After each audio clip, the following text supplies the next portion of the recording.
why do parents think they get what they want, but kids don't get what they need? Frank, I read your book correct, not politically correct. Yes? And in that book, for those not familiar, it says Frank's Manifesto Against the LGBT Community, originally written in 2008. He updated it in 2016 and 2023 traditional chapters. Yep. In the introduction, you said you didn't update the original section because you still believe that you agreed for good reasons for natural marriage. Yes. So I just wanted to probe that a little bit with you. On page 27, you said that same-sex acts reduce the lifespan of homosexuals by 8 to 20 years. Do you really believe that? That's what a Canadian study found. I know. And what is that study? Do you remember? Well, I wrote that in 2008, so. This study that you cited, this is from footnote 23, this is your biggest footnote in the book, it's in the chapter. That study is by John Diggs, who is for the Corporate Resource Council, which doesn't exist anymore. His study cited a 1997 study by Robert Hogg. And that study from 1997 looked at the mortality of gay men in Vancouver from 1987 to 1993. So, Frank, is mortality of men at the height of the AIDS epidemic a good indicator of mortality of gay people today? Well, since AIDS has been controlled by drugs now, it probably is higher now. Do I have a brain tumor or did the lights just go out? What happened? All right. It's probably higher now, yes. So. But what do you mean higher? What do you mean? I would imagine, and I don't know if their studies have been done on this since then, that gay men lifespan is longer than it was at that time. Yeah, I'm happy to inform you. There have been many studies since that 1997 study. Like you said, we have anti-retroviral therapy that significantly reduced deaths with AIDS. And Can I ask you a question about that, though? Does a man and a woman inside of natural marriage have any chance of getting that disease? If they're monogamous and just have sex with one another? Always a chance of, as you know, like Ryan, like that situation.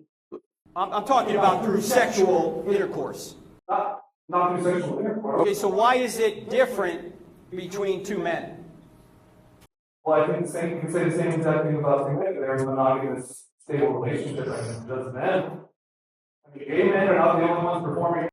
There's plenty of Christians who. Well, you're right. That is the problem with the act. Because when you're, not to get too graphic here, but that's not what it was built for. Right, but it's meant to expel waste. Sure, but okay, so the point is that there have been. That is a natural act, according to the design of our bodies. You have had people on your podcast who, like Alan Parr, who say, "Hey, if you're in a Christian relationship and you want to have certain sexual acts that maybe some other Christians don't want to do, it's up to the married couple." And there's been. I haven't checked the book of Alan Parr lately. But wouldn't you say that the sexual practices of modern Christians, they're a lot more liberalized? I mean, there's Christians today who, they're more into, acts that may not have been accepted, especially, there's so many acts that I would say are accepted today that aren't accepted by the original Christians. Yeah, but you're talking about the difference between sociology and morality. Practices change all the time. That doesn't mean they're right. Obviously, forget the Bible for a second. Let's just look at anatomy. If there's a designer, men are designed for women and women are designed for men. Do you agree with that? Sure, yeah. Okay, when you get out of the design of the body, typically trouble occurs. Just like if you were to decide to take your car into the ocean, your car is not designed for the ocean. The designer knows what the purpose and proper use of what he designed is, and that's why I think when you look at the natural law, even independent of the Bible, the natural marriage comports with the design that the designer gave us. When you add scriptures in, you get more detail, but I think we could all agree that that's the way we were designed. Sure, I'd be happy to concede that. The main reason I brought that particular point up is I think that it's very dishonest to say that, because I don't know if you still tell people that, you're going to lose 20 years if you're gay or something, but there's been studies that show that gay men and lesbian women have essentially reached parity with in terms of mortality. There's not. I don't think that's true. I recommend checking out a study by Martin Lindstrom, 2020. Can I mention one thing to you? Can Sure. we all agree that the whole study of same-sex behavior has been extremely politicized?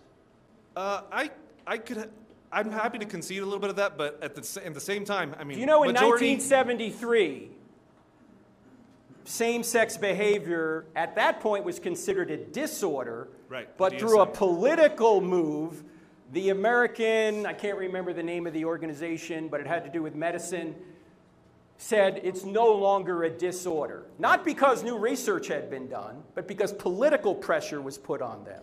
Do you think that's the way medicine ought to be done? Not necessarily. I mean, we can get into the details of that. I think really what I wanted to get at was that particular point, and there's others. I mean, you say, for example, on page 11, you say that 96% of homosexuals don't get married when given the opportunity. Do you still believe that? That was the case. Are you talking about the new section or the old section of the book? The old section. Well, that's Norway, okay? That's Right. data from Norway, because Norway had same-sex marriage long before we did. Well, even today, I mean, that was before, you wrote that before gay marriage, but just, I mean, today, do you really think that only 4% of gay and lesbian people? What is the number you've seen? I don't think I wrote anything in the new section about that. Correct. Although there was a pent-up demand for marriage right out of the gate from the decision in 2015. Yes. I don't know how it's been since then. Do you know? One study I looked at was by Wendy Manning. She looked at 2019 census data for the U.S. She looked at cohabitating couples, hetero and gay, and she found about 90% of hetero couples that were together were married, about 60% of gay couples, so much higher than 4%. Okay, maybe that's the case now. I don't know.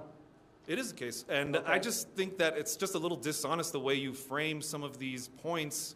Another one that I think is a big one, you say that gay and lesbian couples don't provide a safe and stable environment for children. Do you still believe that as well? Do you believe that every child deserves a mother and a father?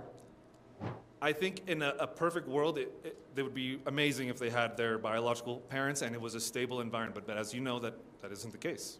Okay, so every same-sex relationship denies a child either a mother or a father. Is that a good thing for the child? I think it's more important the quality of the care. Wouldn't you agree? No, No? I would not.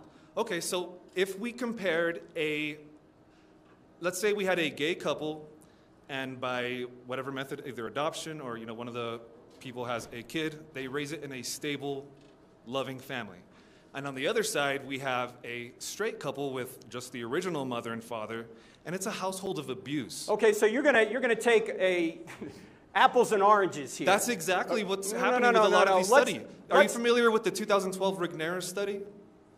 No, but let's stay on this point. So let's say you got a gay couple and a heterosexual couple. Yes. All else being equal, the only difference, of course, is the relationship. What's better for the kids? It depends on the quality of care. It doesn't matter. Equal quality.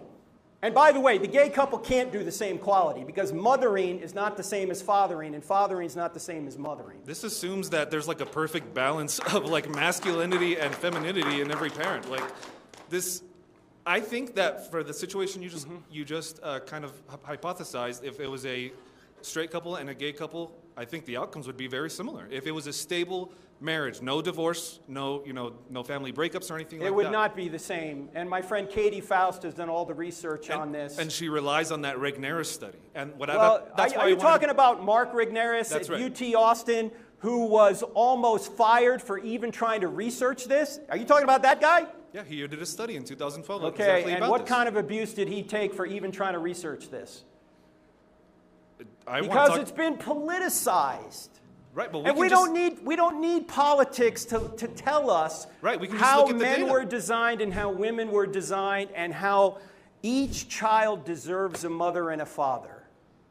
They deserve a caring. No, group of they parents. deserve a mother and a father. They do. They do, but you know This what? is why Katie says them before us. Why do parents think they get what they want, but kids don't get what they need? Frank, you're just painting this picture of a perfect marriage. And No. as you know, it doesn't always work out that way. I know it doesn't always work out that way, but don't give me the worst case heterosexual and the best case homosexual and say those are our options here. And this is exactly what 𝗥𝗘𝗖𝗢𝗠𝗧 does with the 𝗥𝗘𝗧 study. That particular study compared what you just said, apples to oranges. It looked at stable hetero marriages and then compared it to gay relationships, gay parents, and most of the gay parents had family breakups and divorce. It wasn't a fair comparison. And now your friend is using studies like that to say, oh, look, gay people are bad parents. I don't think that's very honest, Frank. We're not saying all gay people are bad parents. We're saying, by definition, a gay couple is always depriving their children of either a mother or a father. And you already agree that mothering and fathering are different, correct? I do agree, yeah. Okay, obviously. good. I'm just going to see if Melissa wants to say anything. We could talk more later, but there's a line. If you want to get the back of the line, I'm happy to talk more. But Yes, thank sir. you for bringing this up. Melissa, anything to say? I was going to bring up 𝗥𝗘𝗖𝗢𝗠𝗧, but you already did. All right. So, Sorry, we only have one mic here, so yeah, you might I have to come talk up loud, further. Sorry, but 𗥥𝗘𝗖𝗢𝗠𝗃, have you looked into anything that he's written or said? I'm sorry, for who? 𗥥𝗘𝗃, No, I'm former not, gay man who became a Christian. no, I don't think I've Hey, can I, what's your name again? Christopher, Thank you. Yeah. Christ the Christ Bear, bearer. Christ Bear. Christopher, That's can I ask, I don't know where you stand right now, but if Christianity were true, would you become a Christian? Christianity is true, and I am a Christian. And Frank, I have a question for you. If Christianity required you to call out the anti-Christ policies of Donald Trump, would you still be a Christian? The anti-Christ policies. Let's That's not right. talk about Trump now. Let's stay on this topic. You love okay? talking about politics. What's the matter? Wait, are you as a Christian advocating for same-sex relationships? I think that they are allowed, yes. I would recommend reading Beckett's book. You like to have statistics. But I'm just telling you right now, I would probably be considered a Christian heretic. I have a lot of ideas that are you very like unorthodox. statistics. What I would recommend is actually reading the perspectives of the people who lived in that lifestyle. I know. I know plenty of people, yes. And knowing what that community was like for him behind the scenes. I mean, Beckett was everywhere. I mean, he was in Hollywood. He worked in the community. He was in the middle of the whole thing. I would recommend that might give you a different perspective. Christopher, there's one other book that, Holy Sexuality. Christopher Yuan wrote. Yeah. You might want to look into. But And have you Thank read you. Changing Your Mind by David Gschi? Are you familiar? I heard of David Gschi. I haven't read him. I don't need David Gschi to tell me what Romans and 1 Corinthians says.